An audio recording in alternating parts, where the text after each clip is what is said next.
So hello everyone, welcome to commerce exclusive. এই চ্যানেলে তোমাদের সকলকে স্বাগত। তো আজকে আমরা এইচএস 2025-এর জন্য যেটা আমাদের বিজনেস স্টাডি সাজেশন সিরিজ সেটা শুরু করতে চলেছি আমরা আজকে ডে ওয়ান। তো ডে ওয়ান কিন্তু আমরা আজকে চালুটা করব চ্যাপ্টার নাম্বার 8 থেকে। এখন প্রশ্ন হচ্ছে যে চ্যাপ্টার নাম্বার 1, 2, 3 সব ছেড়ে চ্যাপ্টার নাম্বার 8 থেকে কেন শুরুটা করছে। দেখো, তোমরা প্রত্যেকেই জানো যে বিজনেস স্টাডিতে দুটো পার্ট আছে, একটা পার্ট এ এবং একটা পার্ট বি। দুটো পার্ট থেকে কোয়েশ্চেন হয়। চ্যাপ্টার নাম্বার ফার্স্ট থেকে 8 অবধি ফার্স্ট পার্ট অ্যান্ড 9 to 12 অবধি সেটা আমাদের সেকেন্ড পার্ট, অর্থাৎ পার্ট বি।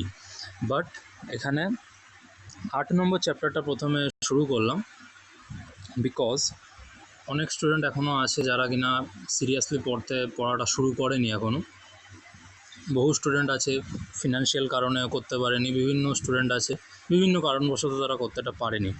তো এখন আমরা এমন একটা চ্যাপ্টার থেকে শুরু করছি, বা যারা ভালো প্রিপারেশন নিচ্ছে তাদের ক্ষেত্রেও কিন্তু এটা ভেরি এফেক্টিভ হবে। এফেক্টিভ কেন হবে? যেহেতু থিওরি সাবজেক্ট, এটা অনেকেরই একটা ভয়ভীতি থাকে যে পড়ছি কিন্তু ভুলে যাচ্ছে। সব কিছুর জন্য ভিডিওস আনবো যে কীভাবে পড়লে মনে থাকবে, কি করতে হবে, কি করলে বিজনেস স্টাডিজে দুর্ধর্ষ নাম্বার করা যায়। সব কিছুর ভিডিওস কিন্তু আসছে, চ্যানেলটাকে ফলো রাখো, সব কিছুর ভিডিওস আসবে।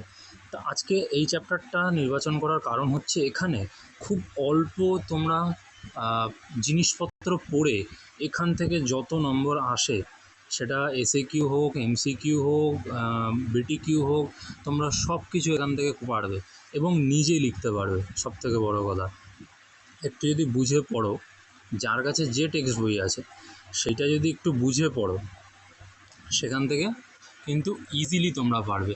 এবং এখানে স্পেশাল আমার এখানে কি দিচ্ছি, আমি এখান থেকে কিছু সিলেক্টিভ কোয়েশ্চেন্স দেবো যার মধ্যে থেকে তোমরা সব পাবে।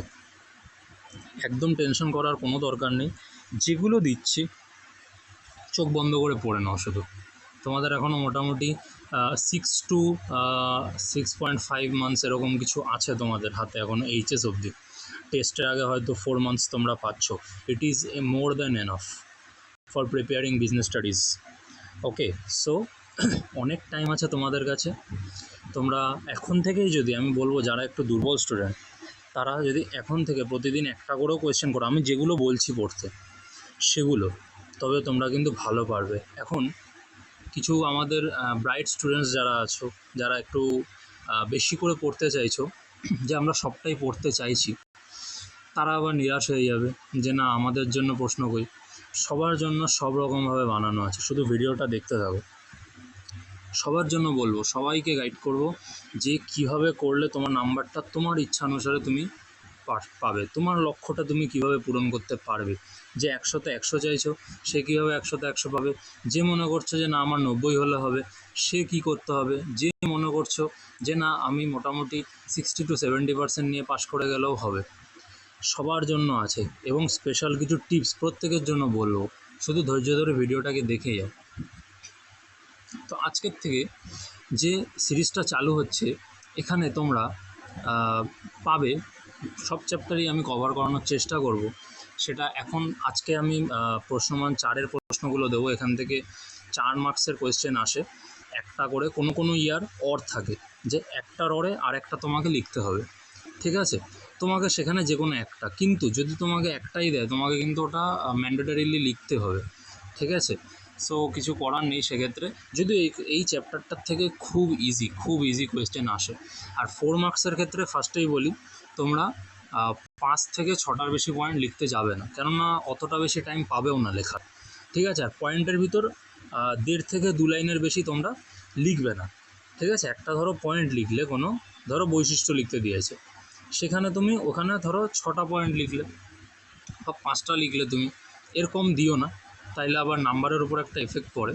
তুমি যেরকমই পড়ো না কেন, তুমি যদি গুছিয়ে লিখে আসতে পারো না, পয়েন্টগুলো ঠিকঠাক রেখে যদি ঠিকঠাক লিখে আসতে পারো, তুমি 4-এ 4 পাবে, 4-এ 4 পাবে তুমি। 5 থেকে 6টা করে যদি পয়েন্ট লেখো, নাম্বার কাটার কোনো জায়গা নেই। এই সাবজেক্টটা এমনই একটা সাবজেক্ট, নাম্বার কাটার জায়গা নেই। আরও একটা বিষয় বলি, অনেকেই প্রিভিয়াস ইয়ার ফলো করছো, ডেফিনেটলি ফলো করবে সেটা, কেননা প্রিভিয়াস ইয়ার ভেরি ইম্পর্টেন্ট। এই চ্যাপ্টারটার ক্ষেত্রে বা এই সাবজেক্টটার ক্ষেত্রেও, সেক্ষেত্রে তোমরা কি করবে, অনেকে এরকম আছো যে 2024-এ যে প্রশ্নটা এসে গেছে আমাদের 2025-এ ওটা আসবে না। এই ভুলটা এটা হয়তো অনেক সাবজেক্টের ক্ষেত্রে হয়, আমি স্বীকার করে নিলাম, কিন্তু বিজনেস স্টাডিজের ক্ষেত্রে এই ভুলটা মোটে করো না। বিজনেস স্টাডিজে আমি তোমাকে আজকে প্রুফ সহ আমি দেখিয়ে দেবো যে সেম কোয়েশ্চেন কীভাবে রিপিট হয়েছে পর পর 2 বছর, ফলে অ্যাভয়েড কিছু করো না। আর কিছু সিলেক্টিভ কোয়েশ্চেন্সই আমি দেবো যার মধ্যে থেকেই তোমরা পাবে, একদম নিশ্চিন্ত থাকো, বাট যেটুকু দিচ্ছি সেটুকু প্লিজ করো। আর যারা দুর্বল স্টুডেন্ট তাদের জন্য রয়েছে স্পেশাল টিপস, ভিডিওর লাস্ট অবধি দেখতে থাকো। সো স্টার্ট করা যাক আমাদের কোয়েশ্চেন থেকে। তো আমাদের ফার্স্ট কোয়েশ্চেন যেটা আছে ওটা 2015 সাল, 2017, 2020। দেখো বন্ধুরা কীভাবে শুধু রিপিট হচ্ছে, খালি দেখো। বিজনেস স্টাডি সাবজেক্টটা ভেরি ইজি এবং কোয়েশ্চেন এত কমন পাওয়া যায়। লাস্ট 2024-এর পেপারটা যদি তোমরা দেখো তাহলে এত ইজি, মানে মানে 100-এ 100 পাওয়ার মতো। অনেকেই 95 আপ পেয়েছে, 100-এ 100ও অনেকে পেয়েছে, সেরকম স্টুডেন্টসরাও আছে। তোমরাও পাবে, তোমরা খাটো, তোমরাও পাবে। অসম্ভব সুন্দর প্রশ্ন হয় এখান থেকে। ফার্স্টেই বলেছে নিয়ন্ত্রণের বৈশিষ্ট্যগুলি আলোচনা করো। নিয়ন্ত্রণের বৈশিষ্ট্য 3 বছর এসে গেছে, 15, 17, 20, ভেরি ইম্পর্টেন্ট। এখানে আমার বলে রাখা ভালো, যদি তোমাদের প্রশ্নটাকে একটু ঘুরিয়ে দেয় যে উত্তম নিয়ন্ত্রণ ব্যবস্থার গুণাবলীগুলি লেখো, তোমরা কি ছেড়ে আসবে? মোটেই না। উত্তর আমার সেম হবে, কোয়েশ্চেন যত রকমভাবেই দিক। এই জিনিসটাকে মাথায় রাখতে হবে, কিন্তু কোয়েশ্চেন আমার ঘুরিয়ে দিক কিন্তু অ্যান্সার কিন্তু আমার একটাই হবে, ওই সেম অ্যান্সারই আমি লিখে দিয়ে আসবো এবং 4-এ আমি 4 পেয়ে যাব। অসাধারণ। তারপর নেক্সট চলে যাব, নিয়ন্ত্রণ ব্যবস্থার ধাপগুলি লেখো, ধাপগুলি আলোচনা করো। এটা 2016-তে এসছে, 19-এ এসছে, 22-এ এসছে, 3 বছর পর পর রিপিট হয়েছে। 22, 3, 25, আর বেশি কিছু বললাম না, 22, 3, 25। সুতরাং তোমরা খুব ভালোভাবে রেডি করবে কিন্তু এই প্রশ্নটাকে, মানে কি বলবো, হেভি ইম্পর্টেন্ট এই কোয়েশ্চেনটা। আর এক্ষেত্রে তোমরা একটা ছক করে যদি ধাপগুলো একটা সিঁড়ির ন্যায় দেখাতে পারো, ভূগোলে যেরকম তোমরা সিঁড়ির মতো করতে নদীর গতিপথ, ঠিক আছে, পাহাড়ের উপর থেকে বেয়ে আসছে, সেরকম যদি তোমরা একটু দেখাতে পারো তাইলে কিন্তু আমার মনে হয় খুব ভালো হয়। এখানটা এক্সামিনার তোমাকে চোখ বন্ধ করে 4-4 দিতে বাধ্য, ঠিক আছে। নেক্সট কোয়েশ্চেন, নিয়ন্ত্রণের গুরুত্ব বা উদ্দেশ্য আলোচনা করো। এখানে একটা সিক্রেট সাজেশন দিই, নিয়ন্ত্রণের উদ্দেশ্যগুলি আলোচনা করো। এরকমও দিতে পারে নিয়ন্ত্রণের গুরুত্ব আলোচনা করো, সেটাও বলতে পারে। তোমার কিন্তু উত্তর একটাই হবে, নিয়ন্ত্রণের গুরুত্ব। আরও একটা টিপস বলি, নিয়ন্ত্রণের গুরুত্ব এবং নিয়ন্ত্রণের বৈশিষ্ট্যর ক্ষেত্রে কিছু পয়েন্টে তোমরা খুব ভালো মিল পাবে। তোমাদের যার কাছে যে পাঠ্য বই আছে সেটা একটু ফলো করে দেখো, তোমরা কিন্তু মিল পাবেই পাবে। নেক্সট চলে আসি, পরিকল্পনা এবং নিয়ন্ত্রণের মধ্যে পার্থক্য লেখো। এটা এসেছিলো 2020-তে, 2023-এ। তার মানে বুঝতে পারছো এটাও 3 বছর পর রিপিট হয়েছে, তো আবার হতেও পারে। এবং পরিকল্পনা নিয়ন্ত্রণের মধ্যে বেশি পার্থক্য নেই, 5টা মতো আছে। তো তোমরা নিজেদের বই থেকে পড়ে নিও। এইটা তোমরা অনেক ভালো পেতে পারো, তোমরা পদ্মলোচন গাঙ্গুলির যে বইটি আছে সেই বইতে পেতে পারো। এছাড়াও যে কোনো রাইটারের বইতে কিন্তু ইয়ার কোয়েশ্চেন্সের পার্টে চলে যাবে, লাস্টের দিকে পেজে ইয়ার কোয়েশ্চেন্স থাকে, প্রিভিয়াস ইয়ার কোয়েশ্চেন্স সলভ থাকে, সেখানে কিন্তু তোমরা পেয়ে যাবে যে কোনো বইতে, ঠিক আছে। হ্যাঁ, পদ্মলোচন গাঙ্গুলির যে বইটা আছে সেখানে তোমরা একটু বেশি পয়েন্টস পাবে, এটাই। তবে এখানে লিখলে 4-এ 4, 4টে থেকে 5টা পয়েন্ট লিখলেই 4-এ 4 আছে একদম। নেক্সট হচ্ছে ভেরি ইম্পর্ট্যান্ট কোয়েশ্চেন্স, আমি বলবো তোমাদের জন্য ডেফিনেটলি, মানে ধরে রাখতে পারো চলে এসছে। অগ্রমুখী ও পশ্চাৎমুখী নিয়ন্ত্রণের পার্থক্য লেখো। অগ্রমুখী ও পশ্চাৎমুখী নিয়ন্ত্রণের পার্থক্য লেখো। এবার প্রশ্ন উঠছে যে এই প্রশ্নটা সবথেকে গুরুত্বপূর্ণ কেন। প্রথম কথা, খুব বেশি বইয়ে এর উত্তর করা নেই, খুঁজে খুঁজে হয়তো এক পিস পাওয়া যেতে পারে। এছাড়া এই প্রশ্নের উত্তর কিন্তু একদম নতুন ধরনের প্রশ্নটা এসেছিল 2022 সালে, ছিল অন্য একটা প্রশ্নের সাথে। কিন্তু এই যে প্রশ্নটা, এই প্রশ্নটা আসার চান্স সব থেকে বেশি, কারণ 2024-এ কোয়েশ্চেন খুব ইজি হয়েছিল। একদম জলের মতো প্রশ্ন এসে গেছিলো, ইয়ার কোয়েশ্চেন্স প্রচুর রিপিট হয়েছিল। সো তোমাদের কিন্তু এখানে একটা জিনিস মাথায় রাখতে হবে, আমাদের কোয়েশ্চেন্স যদি টাফ হয় তাহলে কিন্তু তোমাকে এটা রেডি করতে হবে। তবে যারা একটু মনে করছো যে আমি অত কোয়েশ্চেন্স করতে পারবো না, অত আমার দ্বারা সম্ভব নয়, তোমরা এটাকে স্কিপ করে যেতে পারো। যারা মনে করছো যে না আমি সব পড়ে যাব, তাদের জন্য এই কোয়েশ্চেনটা অবশ্যই রেডি করার আমার পরামর্শ রইল। নেক্সট কোয়েশ্চেন, নিয়ন্ত্রণের সীমাবদ্ধতাগুলি আলোচনা করো। আবারও বলছি, যারা মনে করছো যে বেশি করে একটু পড়ে রাখবো, তারা নিয়ন্ত্রণের সীমাবদ্ধতাটাকে রাখো, এবং যারা মনে করছো আমি একটু কম পড়বো, তারা অবশ্যই এই প্রশ্নটাকে রেখো, কেননা আগামী বছরে এটা আসার চান্সের সব থেকে বেশি। এমনও হতে পারে আগামী দিনে দেখা গেল কোয়েশ্চেন যখন পরীক্ষা হবে, নিয়ন্ত্রণের সীমাবদ্ধতার সাথে অগ্রমুখী এবং পশ্চাৎমুখী নিয়ন্ত্রণের পার্থক্য অরে চলে এলো। ফলে যারা মনে করছো আমি কম পড়বো একটু, তারা তাদের লিস্টের মধ্যে নিয়ন্ত্রণের সীমাবদ্ধতাটা বা লিমিটেশনটাকে তোমরা রেখে দাও, এটা আমার পরামর্শটা থাকবে। নেক্সট চলে আসবো, পরিকল্পনা ও নিয়ন্ত্রণের মধ্যে সম্পর্কটি বিবৃত করো। এটা 2024-এ এসে গেছে এবং আরও এক বছর এসেছিলো এটা প্রিভিয়াসে। যারা মনে করছো একটু কম পড়বো, তারা এটা পড়ো না।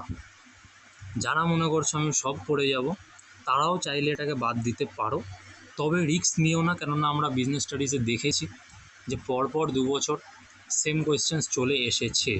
লাইক তোমরা 3 নম্বর প্রশ্নটাকে লক্ষ্য করো, নিয়ন্ত্রণের গুরুত্ব বা উদ্দেশ্য আলোচনা করো। সেখানে তোমরা একটু যদি লক্ষ্য করো দেখতে পাবে 2018, 2019 পরপর ইয়ার কিন্তু সেম কোয়েশ্চেন্স রিপিট হয়েছে। আনএক্সপেক্টেডলি কিন্তু এটা রিপিট হয়েছে, সাথে ওরে এসেছিলো আমাদের নিয়ন্ত্রণ ব্যবস্থার ধাপ। তাইলে তোমরা বুঝতেই পারছো যে কিছু বাদ দিলে হবে না। যারা মনে করছো সব পড়বো, তারা আমি বলবো আবারও দেখো এই প্রশ্নটাকে। 4টে point is enough, more than enough 4-এ 4 পাওয়ার জন্য। এই কোয়েশ্চেনটাতে পার্টিকুলার এই কোয়েশ্চেনটার কথা বলছি, 7 নম্বরের কোয়েশ্চেনটার কথা বলছি আমি। এটাকে তোমরা রেডি করো। যারা মনে করছো কম পড়বো, তাদের একদম পড়ার দরকার নেই, এটা একদম স্কিপ করে যাও। নেক্সট আসি, নিয়ন্ত্রণের ধারণা দাও। আমি পাশে লিখে রেখেছি, এটা অতিরিক্ত প্রশ্নের মধ্যে পড়ছে। এটাকে তোমরা চাইলে নাও করতে পারো, কোনো অসুবিধা সেক্ষেত্রে হবে না। তবে যারা মনে করছো যে আমরা পড়বো, যারা মনে করছো যে আমরা পড়তে চাইছি, তাদের জন্য পরামর্শ আমার একটাই থাকবে যে তোমরা নিয়ন্ত্রণের ধারণা দাও এই কোয়েশ্চেনটা লিখতে গেলে কিভাবে তোমরা লিখবে, এটার সাজেশনটা আমি দিয়ে দিচ্ছি।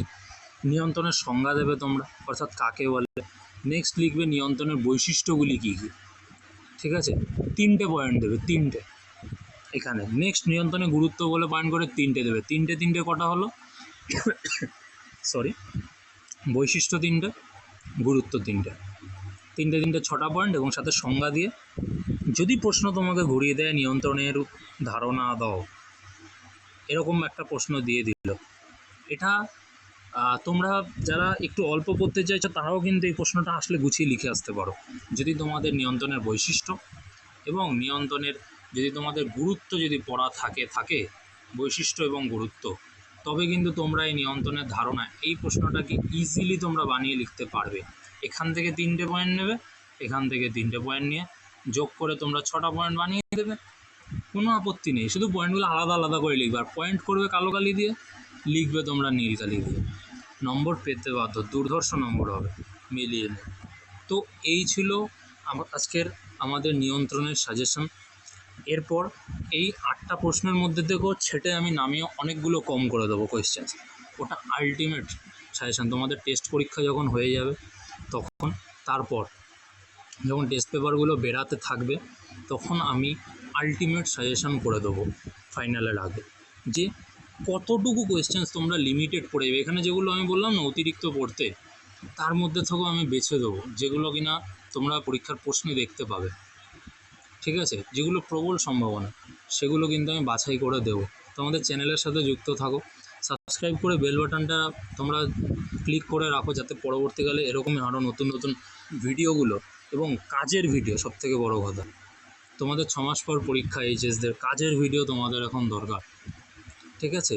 তো চ্যানেলটার সাথে থেকেও, আশা করি তোমরা লাভবান হবে। শুধুমাত্র বিজনেস স্টাডিজ না, তোমাদের অ্যাকাউন্টস, কস্টিং অ্যান্ড ট্যাক্সেশন সব কিছুতে কিন্তু তোমাদের সাহায্য করতে রাজি আছি। তোমরা শুধু কমেন্ট সেকশনে জানাও। আর যদি তোমাদের এই পিডিএফটা নিতে হয় তাহলে তোমরা আমাদের টেলিগ্রাম গ্রুপে জয়েন করে যাও। ভিডিওটা একটা লাইক করে দিও, বন্ধুদের মধ্যে শেয়ার করে দিও যারা যারা আছে। Thank you so much.